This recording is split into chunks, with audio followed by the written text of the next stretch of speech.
നിങ്ങളെല്ലാവരും ഇന്ന് വളരെ പ്രതീക്ഷയോടെ ഒരുപക്ഷേ നിങ്ങളുടെ ദീർഘകാലത്തെ ഒരു സ്വപ്നത്തിന് വഴി തുറക്കുന്ന ഒരു നിമിഷത്തെ കാത്തിരിപ്പിനൊടുവിലാണ് ഈ സ്ഥാപനത്തിൽ പ്രവേശനം നേടി ഇവിടെ എത്തിയിരിക്കുന്നത്. ആദ്യമായി ഞാൻ നിങ്ങളെ ഈ സ്ഥാപനത്തിലേക്ക് സ്വാഗതം ചെയ്യുകയാണ്.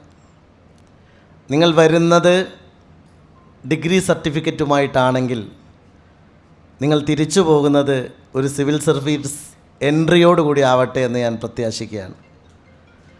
ഇത് നമ്മുടെ ഒരു വലിയ സ്വപ്നമാണ്. ഇവിടെ ഡോക്ടർ പി ഉണ്ണീൻ സാഹിബ് ഇവിടെ സൂചിപ്പിച്ച പോലെ വളരെ ദൃഢമായ ഒരു സ്വപ്നത്തിന് വേണ്ടി ഒരു ടീം വർക്ക് വളരെ ശക്തമായി നടന്നപ്പോൾ ഈ നാട് ഒരുമിച്ച് നിന്ന് നേടിയ ഒരു വിജയമാണ് ഈ അക്കാദമിയുടെ വിജയചരിത്രം എന്ന് പറയുന്നത്. ഞങ്ങൾ വളരെ കൗതുകത്തോടെ ഇതിൻ്റെ ഓരോ വളർച്ചയും നോക്കിക്കാണുമ്പോൾ അതിലേറ്റവും പ്രധാനമായി എനിക്കിന്നും തോന്നുന്നത് ഈ കെട്ടിടമുണ്ടാക്കിയ നാളുകളാണ്. 2021 ഞാൻ MLA ആയി പെരിന്തൽമണ്ണയിലേക്ക് വരുന്നത്. അതിനുശേഷം ഞങ്ങൾ 2021 അവസാനം ഡിസംബർ മാസത്തിലാണ് പെരിന്തൽമണ്ണയിലെ വിദ്യാർത്ഥികൾക്ക് വേണ്ടി ഒരു ഗ്രാജുവേറ്റ് കോൺഫറൻസ് സംഘടിപ്പിക്കുന്നത്. ആ ഗ്രാജുവേറ്റ് കോൺഫറൻസിൽ വെച്ചാണ് വളരെ വൈൽഡ് എന്ന് തോന്നാവുന്ന ഒരു സ്വപ്നം ഞങ്ങൾ പങ്കുവച്ചത്.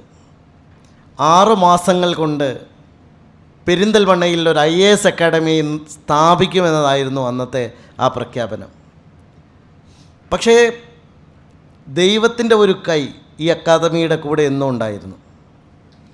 അതുകൊണ്ടാവാം 6 മാസം തികയുന്നതിന് മുമ്പ് ഏറ്റവും അത്ഭുതകരമായി തോന്നാവുന്ന ഒരു കാര്യം 4 മാസം കൊണ്ട് ഏതാണ്ട് 20,000 സ്ക്വയർ ഫീറ്റുള്ള ഒരു ബിൽഡിങ്ങിൻ്റെ പണി പൂർത്തീകരിച്ചു എന്ന് പറയുമ്പോൾ അതിപ്പോഴും ഞാനും ഒരു സ്വപ്നമായി കാണുകയാണ്. ഞങ്ങൾക്കെല്ലാവർക്കും അതൊരു അതിശയമാണ്. പക്ഷെ അങ്ങനെ ഒരു ബ്രിക്ക് ആൻഡ് മോർട്ടറിലേക്കൊരു സ്ഥാപനം ഉയർന്നു വരുന്നതിന് വേണ്ടി ഒരുപാട് മനുഷ്യരുടെ തീവ്രമായ പ്രയത്നം ഉണ്ടായിട്ടുണ്ട്. ഒരു സ്വപ്നത്തെ ചേസ് ചെയ്യാൻ വേണ്ടി ഒരുമിച്ച് ഹാർഡ് വർക്ക് ചെയ്ത ആളുകളുണ്ട്. ഇപ്പോൾ ഇവിടെ കൂടിയിരിക്കുന്ന എല്ലാവരും ഇതിൻ്റെ ഭാഗമായി പ്രവർത്തിച്ചിട്ടുള്ള ആളുകളാണ്. ഞങ്ങളൊരു പൂമൊട്ട് വിടർന്നു വരുന്ന പോലെ കൗതുകപൂർവം ഇതിൻ്റെ ഓരോ വളർച്ചയും അനുഭവിച്ചവരാണ്. ആദ്യമായി ഈ സ്ഥാപനം തുടങ്ങുമ്പോൾ പലരും എന്നോട് തന്നെ ചോദിച്ചൊരു കാര്യം ഉണ്ടായിരുന്നു. ഇങ്ങനെ ഒരു പെരിന്തൽമണ്ണ പോലെയുള്ള ഒരു സിറ്റിയിലേക്ക് ഡൽഹിയിലും തിരുവനന്തപുരത്തും മാത്രം കുട്ടികൾ പഠിക്കുന്ന ഒരു സിവിൽ സർവീസ് പഠിക്കാൻ കുട്ടികൾ വരുമോ എന്നതായിരുന്നു ആദ്യത്തെ ചോദ്യം. പക്ഷേ അതിനെ അത്ഭുതകരമായി ഞങ്ങളെ ഞെട്ടിച്ച് കളഞ്ഞത് ഇൻ്റർവ്യൂ കോൾ വന്നപ്പോൾ പരീക്ഷ എഴുതിയ 400ഓളം കുട്ടികളാണ്. അപ്പോൾ 100-ലേറെ പേര് വരുമെന്ന് ഞങ്ങൾക്ക് ഉറപ്പായി. ആദ്യത്തെ വർഷത്തെ 2ാമത്തെ ചോദ്യം ഫാക്കൽറ്റിയെ നമുക്ക് കിട്ടുമോ എന്നുള്ളതാണ്. നിങ്ങൾക്കെല്ലാവർക്കും അറിയാം, സിവിൽ സർവീസ് ആസ്പിറൻസ് എന്ന നിലയിൽ ഇതിൽ ചിലരെങ്കിലും തിരുവനന്തപുരത്ത് നേരത്തെ കോഴ്സ് ചെയ്തവരുണ്ട്, ഡൽഹിയിൽ കോഴ്സ് ചെയ്തവരുണ്ട്.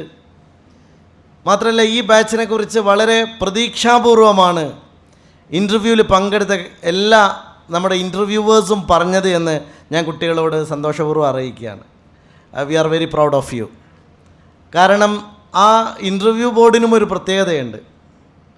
5 വർഷം കഴിഞ്ഞ് ഞങ്ങൾ ആദ്യത്തെ 2-3 വർഷത്തേക്ക് ഇൻ്റർവ്യൂ ചെയ്യാൻ വേണ്ടി തിരുവനന്തപുരത്ത് നിന്ന് IAS ഓഫീസേഴ്സിനെ ഞങ്ങൾ ഇങ്ങോട്ട് ക്ഷണിച്ചു കൊണ്ടുവരാറായിരുന്നു പതിവെങ്കിൽ ഈ 5ാമത്തെ ബാച്ചിൻ്റെ ഇൻ്റർവ്യൂ പൂർണ്ണമായും ചെയ്തത് നമ്മളുടെ ഇവിടെ പഠിച്ച് സിവിൽ സർവീസിലേക്ക് കടന്നുപോയ 16 കുട്ടികളാണ് എന്നുള്ളതാണ് ഏറ്റവും വലിയ കാര്യം. അതൊരു പക്ഷേ ചരിത്രത്തിലെ ഏറ്റവും മനോഹരമായൊരു മുഹൂർത്തമായി ഞാൻ അനുഭവിക്കുകയാണ്. നിങ്ങളൊക്കെ ഇൻ്റർവ്യൂ ചെയ്ത കുട്ടികൾ അവരിവിടെ നിന്ന് നിങ്ങളെപ്പോലെ പഠിച്ച് സിവിൽ സർവീസ് നേടി IPS-ലും IAS-ലും IRS-ലും IRMS-ലും ഇപ്പോൾ അവർക്ക് അപ്പോയിൻമെൻറ്റ് ലഭിച്ച ട്രെയിനിങ് പൂർത്തീകരിച്ച ആളുകളാണ്. ഈ കഴിഞ്ഞ തവണ ജഹാന സെറീൻ എന്ന് പറയുന്ന ഒരു പെൺകുട്ടി, ഒരു പക്ഷേ അവളുടെ സ്റ്റോറി നിങ്ങൾ വായിച്ചിട്ടുണ്ടാവുമെന്ന് ഞാൻ മനസ്സിലാക്കുകയാണ്. ഫാറൂഖ് കോളേജിൽ നിന്ന് ഒരു സാധാരണ വീട്ടിലെ കുട്ടിയാണ്. ഫാറൂഖ് കോളേജിൽ നിന്ന് BA ഹിസ്റ്ററിയിൽ ഡിഗ്രി എടുത്ത് PG എടുക്കുന്ന 2 വർഷങ്ങൾ കൊണ്ട് 2 തവണ ആ കുട്ടി ഞങ്ങളുടെ കൂടെ ഉണ്ടായിരുന്നു, 2 വർഷം ഞങ്ങളുടെ കൂടെ ഉണ്ടായിരുന്നു. അവളുടെ കൂടെ പഠിക്കുന്ന കുട്ടികൾ PG പൂർത്തിയാക്കുന്ന സമയം കൊണ്ട് അവൾ ഇന്ത്യൻ സിവിൽ സർവീസിലേക്ക് കയറി എന്നത് ഞങ്ങളുടെ ഏറ്റവും വലിയ അഭിമാനമായി ഞാൻ ഈ വർഷം ഓർക്കുകയാണ്. അങ്ങനെ ഒട്ടനവധി കാര്യങ്ങൾ, നമ്മൾ അത്ഭുതപ്പെടുത്തുന്ന നേട്ടങ്ങൾ ഉണ്ടാക്കാൻ ഈ സ്ഥാപനത്തിന് കഴിഞ്ഞു. ഞാൻ ഉറച്ചു വിശ്വസിക്കുന്നു, നമ്മുടെ ഒരുമിച്ചുള്ള പ്രവർത്തനം മാത്രമല്ല, നിരവധി ആളുകളുടെ പ്രാർത്ഥനാപൂർവമുള്ള പിന്തുണ കൂടിയാണ് ഇതിൻ്റെ ഫലമെന്ന് ഞാൻ മനസ്സിലാക്കുകയാണ്. ഞാൻ പറഞ്ഞ പ്രധാനപ്പെട്ട ഒരു കാര്യം, അങ്ങനെ ഒരു സാഹചര്യത്തിൽ വന്ന് ഇവിടെ അക്കാഡമിയിൽ പഠിപ്പിക്കാൻ ഡൽഹിയിൽ നിന്നൊക്കെ ആളിവിടെ വരുമോ എന്ന് ചോദിച്ചെടുത്ത് നിന്ന് ഇവിടെ വന്ന ഫാക്കൽറ്റിയിൽ ഒരാൾ പറഞ്ഞത്, എനിക്ക് ഒരു 10 സെൻറ്റ് സ്ഥലം ഇവിടെ വേണം, ഞാൻ ഇവിടെ താമസിക്കാൻ സെക്കൻഡ് ഹോമായിട്ട് തീരുമാനിക്കുകയാണെന്ന് മലപ്പുറത്തെ ഇഷ്ടപ്പെട്ട് ഇവിടെ കൂടാൻ തീരുമാനിച്ച ഒരാൾ കൂടി ഉണ്ട് നമ്മുടെ കൂടെ എന്ന് ഞാൻ ഓർമ്മിപ്പിക്കുകയാണ്. അപ്പോൾ ഇത് സ്വാഭാവികമായും നമ്മൾ ഒരുപാട് പേരുടെ ഒരു പ്രാർത്ഥനയാണ്, ഒരുപാട് പേരുടെ ആഗ്രഹമാണ്. ഇവിടെ നിൽക്കുന്ന രക്ഷിതാക്കളിൽ പലരും ഞങ്ങൾ ഈ കുട്ടികളെ തീരുമാനമെടുക്കുമ്പോൾ ഇങ്ങോട്ട് പ്രവേശനം നേടാൻ പല ആളുകളും പലതരത്തിലും വിളിച്ച് ചോദിക്കാറുണ്ട്, ഞങ്ങളെ റെക്കമെൻഡേഷനിലൂടെ എടുക്കാൻ പറ്റും. ഇവിടെ ഈ സ്ഥാപനത്തിൻ്റെ ഏറ്റവും പ്രധാനപ്പെട്ട ചീഫ് പാട്രണായി നിൽക്കുന്നത് പാണക്കാട് സയ്യിദ് സാദിഖ് അലി ശിഹാബ് തങ്ങളാണ്. അദ്ദേഹത്തിൻ്റെ കുടുംബത്തിലെ ഒരു കുട്ടി ഒരിക്കൽ സാദിഖ് അലി തങ്ങളോട് ചോദിച്ചു, എനിക്ക് അവിടെ അഡ്മിഷൻ കിട്ടിയില്ല, നിങ്ങളൊന്ന് പറയുമോ എന്ന് ചോദിച്ചു. അന്ന് സാദിഖ് അലി തങ്ങൾ എന്നോട് വിളിച്ചു ചോദിച്ചു, നമുക്ക് റെക്കമെൻഡ് ചെയ്താൽ ആളുകൾ എടുക്കുന്ന രീതിയുണ്ടോ? ഞാൻ പറഞ്ഞു, സാദിഖ് അലി തങ്ങൾ പറഞ്ഞാലും ഇവിടെ എടുക്കലില്ല എന്നാണ് ഞങ്ങൾ പറയാറുള്ളത്. അപ്പോൾ തങ്ങൾ പറഞ്ഞു, അതാണ് നിങ്ങൾ എന്നും കീപ്പ് ചെയ്യേണ്ടത്, മെറിറ്റ് മാത്രമാണ് മാനദണ്ഡം. ഇവിടെ വന്ന 150 കുട്ടികളോട് ഞാൻ പറയുന്നു, നിങ്ങൾ തിരഞ്ഞെടുക്കപ്പെട്ടത് മെറിറ്റിൻ്റെ ഭാഗമായി മാത്രമാണ്. അത് നിങ്ങളുടെ കഴിവിൻ്റെ ഒന്നാമത്തെ നിങ്ങളുടെ വിജയത്തിൻ്റെ കാര്യമാണത്. പക്ഷേ ഇനിയുള്ളത്, ഇവിടെ നിങ്ങൾക്ക് അഡ്മിഷൻ നേടിക്കഴിഞ്ഞാൽ ഇനിയുള്ളത് നിങ്ങളുടെ മാത്രം കയ്യിലുള്ള കാര്യമാണ്.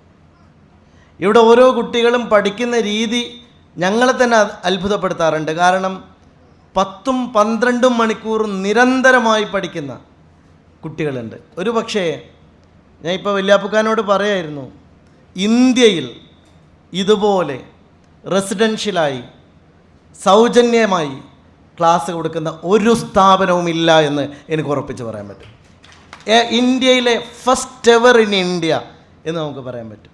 അതുകൊണ്ടാണ് UPSCയുടെ മുൻ ചെയർമാൻ കഴിഞ്ഞ തവണ DK അഗർവാൾ നമ്മളുടെ അക്കാഡമി വിസിറ്റ് ചെയ്തിരുന്നു. അദ്ദേഹം അന്ന് പറഞ്ഞ ഒരു വാക്കുണ്ട്, ഞാൻ ഈ അക്കാഡമിയിലേക്ക് വരുന്നത്, അദ്ദേഹത്തെ ഞങ്ങൾ ക്ഷണിച്ചത് തിരുവനന്തപുരത്ത് നമ്മൾ ഈ മെയിൻസ് പാസ്സായ കുട്ടികൾക്ക് വേണ്ടിയുള്ള IGP പ്രോഗ്രാമിന് വേണ്ടിയായിരുന്നു. പക്ഷെ അന്ന് അദ്ദേഹം തിരുവനന്തപുരത്ത് വന്നപ്പോൾ ഞങ്ങളോട് പറഞ്ഞു, ഞാൻ ഏതായാലും നിങ്ങളുടെ അക്കാഡമി കൂടി എനിക്ക് കാണണമെന്ന് ആഗ്രഹമുണ്ട്, ഞാൻ പെരിന്തൽമണ്ണയിലേക്ക് വരാം എന്ന് പറഞ്ഞു. പെരിന്തൽമണ്ണയിൽ വന്ന് ഈ സ്ഥാപനം കണ്ട് നമ്മളുടെ കുട്ടികളോട് സംസാരിച്ച ആരാണെന്ന് നിങ്ങൾ ഓർക്കണം, UPSCയുടെ IASകാരെ മുഴുവൻ തിരഞ്ഞെടുക്കുന്ന സമിതിയുടെ അധ്യക്ഷനായി പ്രവർത്തിച്ച DK അഗർവാൾ ഈ പോഡിയത്തിൽ വന്ന് പ്രസംഗിച്ചപ്പോൾ അദ്ദേഹം പറഞ്ഞത്, I also wish to be a part of this institute എന്നാണ്. ഇന്ന് അദ്ദേഹം നമ്മുടെ പാട്രൺസിൽ ഒരാളായി നമ്മുടെ കൂടെ, നമ്മുടെ ഭാഗമായി അദ്ദേഹവും ഉണ്ട് എന്നുള്ളത് അഭിമാനത്തോടെ ഞാൻ ഓർക്കുകയാണ്. അങ്ങനെ ഒരുപാട് കാര്യങ്ങൾ നമുക്ക് കഴിഞ്ഞ 5 വർഷത്തെ കഥകളോട് ചേർത്ത് പറയാനുണ്ട്. ഇന്ന് ഉണ്ണിൻക ഇവിടെ പറഞ്ഞു, ഞാൻ 32,000 വോട്ടിൻ്റെ ഭൂരിപക്ഷത്തിലൂടെ ജയിച്ചു. ഞാൻ കുട്ടികളോട് എപ്പോഴും പറയാറുള്ള ഒരു കാര്യമുണ്ട്, ആ 32,000 വോട്ടിന് ഞാൻ ജയിച്ചതുപോലെ എൻ്റെ സന്തോഷം ഈ 4 വർഷത്തിനകം 120 സാധാരണ കുടുംബത്തിലെ കുട്ടികൾ ഇന്ന് പച്ച മഷി കൊണ്ട് ഒപ്പുവെക്കുന്ന ഉദ്യോഗസ്ഥരായി സർവീസിലുണ്ട്, സ്റ്റേറ്റ് സെൻട്രൽ സർവീസിലുണ്ട്. ഇപ്പോൾ നമ്മൾ നോക്കാം, ഇപ്പോൾ രമേശ് ചെന്നിത്തല നമ്മുടെ ബഹുമാന്യരായ ആഭ്യന്തരമന്ത്രി ഇപ്പോൾ പാണ്ടിക്കാട് പഞ്ചായത്തിൻ്റെ ഒരു പരിപാടിയിൽ പ്രസംഗിച്ചുകൊണ്ടിരിക്കുകയാണ്. അദ്ദേഹം പ്രസംഗിച്ചുകൊണ്ടിരിക്കുന്ന ആ പഞ്ചായത്തിൻ്റെ സെക്രട്ടറി കഴിഞ്ഞ തവണ നമ്മുടെ കൂടെ പിന്നെ മെയിൻസും അതുപോലെ മെയിൻസ് പാസ്സായിട്ടുള്ള ഒരു കുട്ടി ഇവിടെ പഞ്ചായത്ത് സെക്രട്ടറിയായി ജോയിൻ ചെയ്ത് പാണ്ടിക്കാട് ഇപ്പോൾ വർക്ക് ചെയ്തുകൊണ്ടിരിക്കുകയാണ്. അവനാണ് എന്നെ വിളിച്ച് രമേശ് ചെന്നിത്തല പ്രസംഗിച്ചുകൊണ്ടിരിക്കുകയാണ് എന്ന് പറയുന്നത്. ഇന്ന് നമുക്കെല്ലാവർക്കും അറിയാം, ഏറ്റവും പ്രധാനപ്പെട്ട തസ്തികകളിൽ പലതുമുണ്ട്. ഇപ്പോൾ സെൻട്രൽ IBയിലേക്ക് നമ്മളുടെ കുട്ടികൾ പൊസിഷൻ ചെയ്തിരിക്കുന്നു.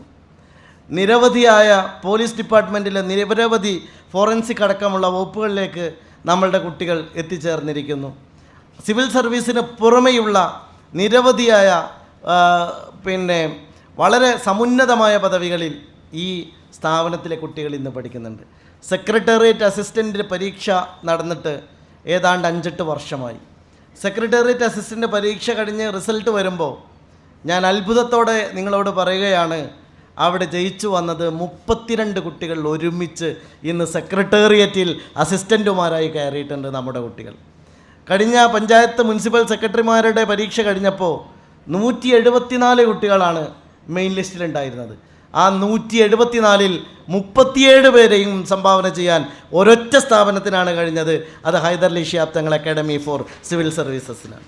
അപ്പോൾ ഞാൻ പറയുന്നത്, നല്ല അധ്വാനം, നല്ല കഠിനാധ്വാനം, സമാനതകളില്ലാത്ത പ്രവർത്തനം നിങ്ങൾ ഈ ഒരു വർഷം ഇവിടെ ചെലവഴിക്കുമ്പോൾ ഒരു നിമിഷം പോലും കളയാത്ത സമർപ്പണമാണ് വേണ്ടത്, പാഷൻസാണ് വേണ്ടത്. നമുക്ക് നിരന്തരമായി നിലകൊള്ളുന്ന നമ്മുടെ നിലപാടിൻ്റെ ഏറ്റവും പ്രധാനപ്പെട്ട കാര്യം വർക്ക് ആൻഡ് വർക്ക് എന്നുള്ളത് മാത്രമാണ്. There is no shortcut for victory എന്ന് നമ്മളെപ്പോഴും പറയാറുണ്ട്. ഒരു കുറുക്കു വഴിയും നമുക്ക് രക്ഷപ്പെടാനോ വിജയിക്കാനോ സാധിക്കില്ല. അതുകൊണ്ട് കുട്ടികളെ, ഞാനിവിടെ രക്ഷിതാക്കളെ സാക്ഷ്യം വഹിച്ച് ഒരു കാര്യം പറയാണ്. നമ്മളെ വീട്ടിൽ കല്യാണം ഉണ്ടാവും, നമ്മളെ വീട്ടിൽ പല ആവശ്യങ്ങളും ഉണ്ടാവും, നമ്മളെ കുടുംബത്തിൽ മരണങ്ങളുണ്ടാവും, നമ്മളെ പല ആവശ്യങ്ങളും പലർക്കും ഉണ്ടാവും. പക്ഷേ ഒരു ദിവസം പോലും ഈ അക്കാഡമിയിൽ നിന്ന് നിങ്ങൾ പുറത്തു പോകാൻ പാടില്ല എന്നുള്ളതാണ് ഏറ്റവും പ്രധാനപ്പെട്ട കാര്യം. അങ്ങനെ നിങ്ങളുടെ ഡെഡിക്കേഷൻ മാറ്റിവെക്കൽ മാത്രമാണ് ഒരു വിജയത്തിന് നിദാനമായിട്ടുള്ള പ്രധാനപ്പെട്ട കാര്യം. അപ്പോൾ നമ്മളൊക്കെ ആഗ്രഹിക്കുന്ന വലിയ സ്വപ്നമുണ്ട്. ഒരു കാര്യം കൂടി ഞാൻ പറയാം, ഞാൻ അവസാനിപ്പിക്കുകയാണ്. ഈ അക്കാഡമിയിൽ നിന്ന് പലപ്പോഴും എന്നോട് ആളുകൾ ചോദിച്ചു, റിസൾട്ട് ഉണ്ടാക്കാൻ നിങ്ങൾക്ക് സാധിക്കുമോ? ആദ്യം കുട്ടികളെ കിട്ടുമോ എന്ന് ചോദിച്ചു, കുട്ടികൾ വന്നപ്പോൾ അത് കഴിഞ്ഞു. ഫാക്കൽറ്റിയെ കിട്ടുമോ എന്ന് ചോദിച്ചു, ഡൽഹിയിൽ നിന്നും ഹൈദരാബാദിൽ നിന്നും ഫാക്കൽറ്റികൾ വന്നപ്പോൾ അതവസാനിച്ചു. പിന്നെ ചോദ്യം ഉണ്ടായിരുന്നത് റിസൾട്ട് ഉണ്ടാകുമോ എന്നാണ്. ഞാൻ എൻ്റെ കുട്ടികളോട് പറയാണ്, ആദ്യത്തെ വർഷത്തെ 100 കുട്ടികളിൽ നിന്ന്, നിങ്ങൾക്കറിയാമല്ലോ പ്രിലിംസ് എക്സാമിന് സ്വാഭാവികമായും നമ്മുടെ രാജ്യത്ത് നിന്ന് 14 ലക്ഷം ആളുകളാണ് പങ്കെടുക്കുന്നത്, അല്ലെ ഒരു 15 ലക്ഷം ആളുകളാണ് പങ്കെടുക്കുന്നത്. ആ 15 ലക്ഷം ആളുകളെ 10,000 ആക്കി ചുരുക്കുന്ന പരീക്ഷയാണ് പ്രിലിംസ് എക്സാം. ആദ്യത്തെ എൻട്രി ലെവലിലുള്ള പരീക്ഷ അതാണ്, നിങ്ങൾക്കറിയാമല്ലോ. ആ പരീക്ഷയിൽ 14 ലക്ഷത്തെ 10,000 ആക്കി ചുരുക്കുന്ന ഒരു പരീക്ഷയിൽ 1% പോലും വിജയ ശതമാനമില്ലാത്ത ഒരു പരീക്ഷയിൽ ആദ്യത്തെ 100 കുട്ടികളിൽ നിന്ന് നമ്മളുടെ അക്കാഡമിയിൽ നിന്ന് പാസ്സായത് 6 പേരായിരുന്നു എന്നത് പ്രധാനപ്പെട്ട കാര്യമാണ്. അവിടെ നിന്ന് 3 പേർ പിന്നീട് മെയിൻസ് പാസ്സാവുന്നു, ഒരു കുട്ടി സിവിൽ സർവീസിലേക്ക് കയറുന്നു. നിങ്ങളെ ഇൻ്റർവ്യൂ ചെയ്യാൻ വന്ന ഇർഷാദ് അലി എന്ന കുട്ടി ഇപ്പോൾ സിവിൽ സർവീസിൽ അവൻ്റെ ട്രെയിനിങ് പൂർത്തിയാക്കി ജോലിയിൽ കയറിയിരിക്കുകയാണ്. അപ്പോൾ ഞാൻ പറയുന്നത്, ഇതെല്ലാം സാധ്യമാകുന്ന ഒരു സാഹചര്യം നമുക്കുണ്ടാക്കാൻ കഴിഞ്ഞത് ഗോഡ്സ് ഗ്രേസ് എന്നേ പറയാനുള്ളൂ. അത് ദൈവത്തിൻ്റെ ഒരു കൈയാണ്. അതുകൊണ്ട് നിങ്ങളും അതേപോലെ അതിശക്തമായി സമർപ്പണ മനസ്സോടെ മുന്നോട്ട് പോകണം. ഞാനൊരു കാര്യം നിങ്ങളെ ഓർമ്മിപ്പിക്കുന്നത്, ഇന്ന് പലപ്പോഴും മെഡിസിൻ കഴിഞ്ഞ കുട്ടികൾ ഈ ബാച്ചിലുമുണ്ട് എന്ന് എനിക്കറിയാം. പല കഴിഞ്ഞ ബാച്ചിൽ നമ്മുടെ IIM കഴിഞ്ഞ കുട്ടികളുണ്ടായിരുന്നു, എയിംസിൽ നിന്ന് വന്ന ഡോക്ടേഴ്സ് ഉണ്ടായിരുന്നു. ഒരു കാര്യം പറയാം, നമ്മുടെ രാജ്യത്തെ ഏറ്റവും പ്രസ്റ്റീജിയസ് ആയിട്ടുള്ള ഒരു പൊസിഷൻ എന്ന് പറയുന്നത് സിവിൽ സർവീസ് തന്നെയാണ്. ഒരു സെലിബ്രിറ്റി ആയിട്ട് നിങ്ങൾക്ക് മാറാൻ കഴിയുന്ന ഒരു പൊസിഷനാണ്. പക്ഷെ അതിന് ഒരുപാട് പെയിനുണ്ട്. ആ പെയിൻ നിങ്ങൾ മാത്രം എടുക്കേണ്ടതാണ്. ഇതൊക്കെ ഞങ്ങൾ ഉണ്ടാക്കിത്തരാൻ ഞങ്ങൾക്കിത് മാത്രമേ സാധിക്കുകയുള്ളൂ. പക്ഷേ ഇതിനപ്പുറത്തേക്ക് കടക്കേണ്ടത് നിങ്ങളുടെ മാത്രം ഉത്സാഹമാണ്. ഈ തവണത്തെ ബാച്ചിനെ കുറിച്ച് ഇൻ്റർവ്യൂ ചെയ്ത ആളുകൾ പറഞ്ഞ ഒരു നല്ല പ്രതികരണമുണ്ട്.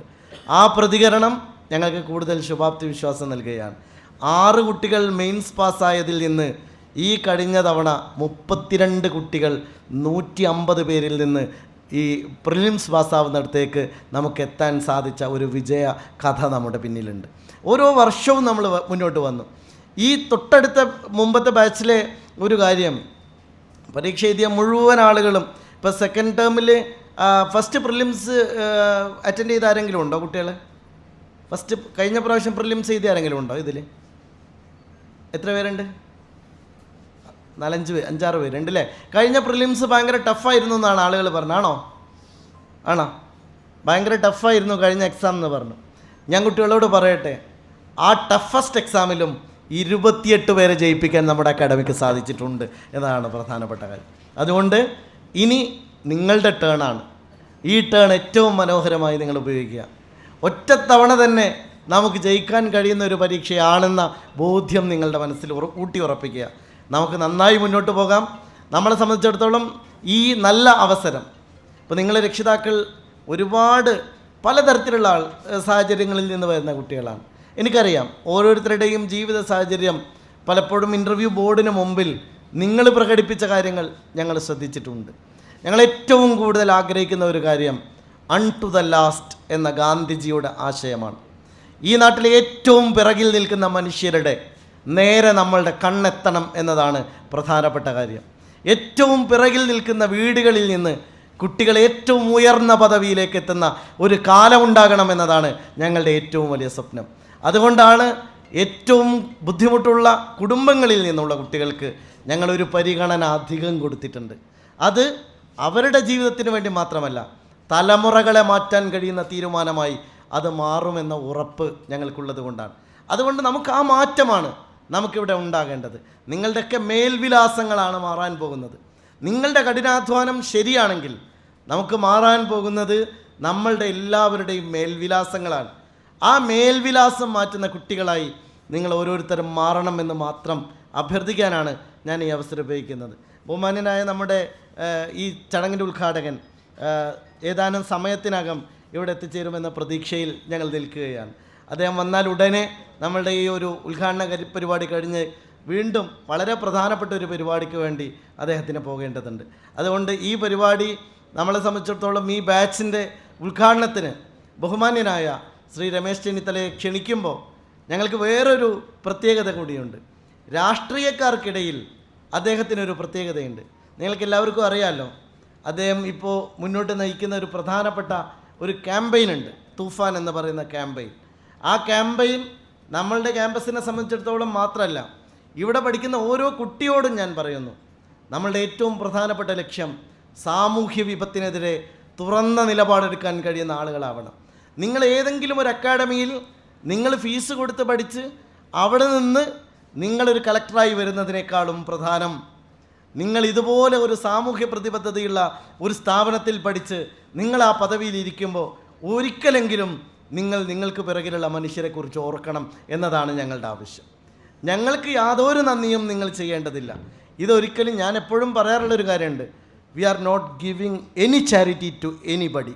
നിങ്ങൾക്ക് ആർക്കും ഒരു ചാരിറ്റി നൽകാനല്ല ഈ സ്ഥാപനം ഞങ്ങൾ നടത്തുന്നത്. But we are giving a gift to U.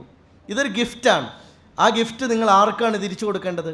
ഈ നാട്ടിലെ വോയിസ്ലെസ് ആയിട്ടുള്ള അനേകം കോടാനുകോടി മനുഷ്യരുണ്ട്. ശബ്ദമില്ലാത്ത 10,000 മനുഷ്യരുണ്ട്. നിങ്ങളുടെ മുമ്പിൽ അവരൊരു നാൾ വരും. അന്ന് നിങ്ങൾ തിരിച്ചു കൊടുക്കേണ്ട കടമാണ് ഈ ഒരു കാര്യം എന്നാണ് ഞങ്ങൾക്ക് പറയാനുള്ള പ്രധാനപ്പെട്ട കാര്യം.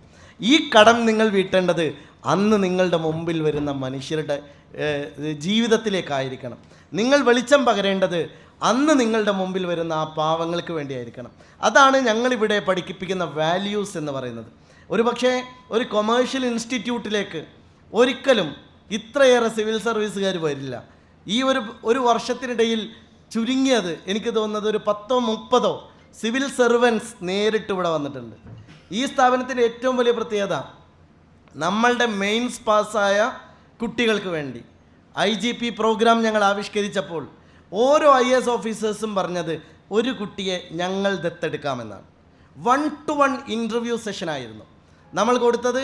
ഞാൻ നിങ്ങളോട് ഉറപ്പിച്ച് പറയുന്നു, നിങ്ങൾ ഡൽഹിയിൽ പഠിച്ചാലോ തിരുവനന്തപുരത്ത് പഠിച്ചാലോ ലോകത്തെവിടെ പഠിച്ചാലോ ഇങ്ങനൊരവസരം നിങ്ങൾക്ക് കിട്ടില്ല. ഒരു സിവിൽ സർവീസ് ഓഫീസർ ഒരു കുട്ടിയെ മെൻറ്റർ ചെയ്ത് ഇൻ്റർവ്യൂ ദിവസം വരെയും ഒരു കുട്ടിയെ ഏറ്റെടുത്ത് വിജയിപ്പിച്ചാണ് 16 പേരെ നമുക്ക് സിവിൽ സർവീസ് ക്രാക്ക് ചെയ്യുന്നിടത്തേക്ക് എത്തിക്കാൻ സാധിച്ചിട്ടുള്ളത്. അങ്ങനെ ഒരു കൊമേഴ്ഷ്യൽ സ്ഥാപനത്തിലേക്കും IAS ഓഫീസേഴ്സ് വരില്ല. ഇവിടെ വരുന്ന പോലെ വേറൊരു സ്ഥാപനത്തിലേക്കും വരില്ല, കേരളത്തിൽ എവിടെയും വരില്ല എന്ന ഉറപ്പ് ഞങ്ങൾക്കുണ്ട്. അതുകൊണ്ട് ഞാൻ പറയുന്നത്, ഇത് നിങ്ങൾക്ക് കിട്ടുന്ന അസുലഭമായ ഒരു മുഹൂർത്തമാണ്. രമേശ് ചെന്നിത്തലയെ ക്ഷണിക്കുമ്പോൾ ഞാൻ അദ്ദേഹം കൂടി വന്നിട്ട് പറയാമെന്ന് വിചാരിച്ചായിരുന്നു. അദ്ദേഹത്തിന് പ്രത്യേകത കൊണ്ടുണ്ട്. അദ്ദേഹത്തിൻ്റെ മകൻ സിവിൽ സർവീസ് ഓഫീസറാണ്.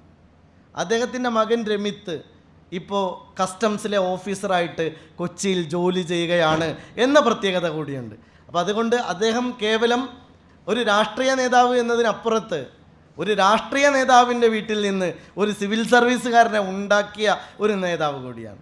അതുകൊണ്ടാണ് അദ്ദേഹം വെരി ആപ്റ്റ് പേഴ്സണായി തന്നെയാണ് ഞങ്ങൾ ഈ ബാച്ചിൻ്റെ ഉദ്ഘാടനത്തിന് ക്ഷണിച്ചിട്ടുള്ളത്. അതുകൊണ്ട് രക്ഷിതാക്കളോട് ഞാനൊരു കാര്യം കൂടി പറഞ്ഞ് അവസാനിപ്പിക്കാം. നമ്മളുടെ കുട്ടികളെക്കുറിച്ച് നിങ്ങൾ നിക്ഷേപിക്കുന്ന ആ സ്വപ്നങ്ങൾ വളരെ വലുതാണ്. ആ കുട്ടികളെ നിങ്ങൾ ഒരിക്കലും ഇവിടുന്ന് ബുദ്ധിമുട്ടിക്കരുത്. ഒരാവശ്യത്തിനും നിങ്ങൾ വിളിക്കരുത്.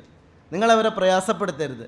അവരെ പൂർണ്ണമായും അവരെന്തിനാണോ ഇവിടെ വന്നത് ആ ഉത്തരവാദിത്ത നിർവഹണത്തിന് വേണ്ടി അവർക്ക് നമ്മൾ അവസരം കൊടുക്കണം.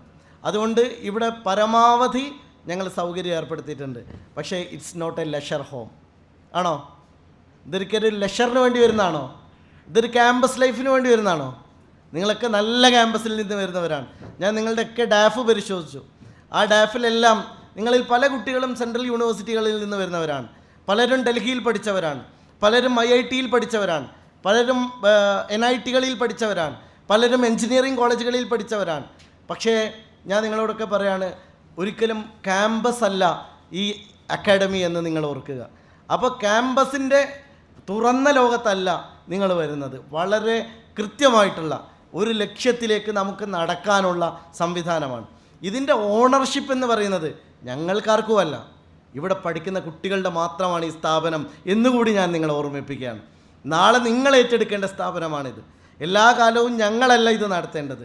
നാളെ സർവീസിൽ കയറിയ നിങ്ങൾ കണ്ടില്ലേ, ഞാൻ നേരത്തെ പറഞ്ഞില്ലേ, 16 കുട്ടികൾ 4 ബോർഡുകളിലായി സിവിൽ സർവീസുകാർ ഇവിടെ IAS കഴിഞ്ഞവർ IPS കഴിഞ്ഞവരും നിങ്ങൾ ഇൻ്റർവ്യൂ ചെയ്യാനിരുന്നത് ഇവിടെ ഇതുപോലെ നിങ്ങളുടെ ബെഞ്ചിലിരുന്ന കുട്ടികളാണ്. നാളെ നിങ്ങളാണ് ഈ സ്ഥാപനത്തിൻ്റെ ഓണേഴ്സായി വരേണ്ടത്, സ്ഥാപനം നടത്തിപ്പുകാരായിട്ട് വരേണ്ടത്. അതുകൊണ്ട് ഈ സ്ഥാപനം നിങ്ങളുടെ ഓരോരുത്തരുടേതുമാണെന്ന ബോധ്യത്തോടു കൂടി വേണം പ്രവർത്തിക്കാൻ എന്ന് മാത്രം ഓർമ്മിപ്പിച്ചുകൊണ്ട് നിങ്ങൾക്കെല്ലാവർക്കും നല്ല ഭാവി നേർന്നുകൊണ്ട് നന്നായി അധ്വാനിക്കുക. ഒരിക്കൽ കൂടി ഞാൻ പറയുന്നു, ഒരു ഷോർട്ട് കട്ടും സിവിൽ സർവീസിനില്ല. ഒരിക്കലും പൊള്യൂട്ടഡായ ഒരു സിസ്റ്റവുമല്ല ഇന്ത്യൻ സിവിൽ സർവീസ്. ഞാൻ നിങ്ങളോട് ഒരു കാര്യം ഉറപ്പിച്ചു പറയുന്നു. ഒരു പക്ഷേ നിങ്ങൾ പല വർത്തമാനങ്ങളിലും കേട്ടിരിക്കാം, സിവിൽ സർവീസ് എല്ലാവർക്കും കിട്ടുമോ, അല്ലെങ്കിൽ സിവിൽ സർവീസിൽ ഏതെങ്കിലും തരത്തിലുള്ള മാൽ പ്രാക്ടീസ് ഉണ്ടോ? ഞാൻ തീർത്ത് പറയുന്നു, ഈ അക്കാഡമിയിൽ നിന്ന് 16 പേർക്ക് സിവിൽ സർവീസ് നേടാൻ കഴിഞ്ഞിട്ടുണ്ടെങ്കിൽ അത് നിങ്ങൾക്ക് കൂടി അവകാശമുള്ളതാണ്, നിങ്ങൾക്കും കിട്ടുമെന്ന് ഉറപ്പുള്ളതാണ്. അതുകൊണ്ട് ഇത് പൊള്യൂട്ടഡായ ഒരു സംവിധാനമല്ല. ഇതിൽ യാതൊരു ആശങ്കപ്പെടേണ്ട കാര്യവുമില്ല. നമ്മൾ അധ്വാനിച്ചാൽ അതിൻ്റെ ഫലം നമുക്കുണ്ടാകും. നിങ്ങൾക്കെല്ലാവർക്കും നല്ല ഭാവി നേർന്നുകൊണ്ട്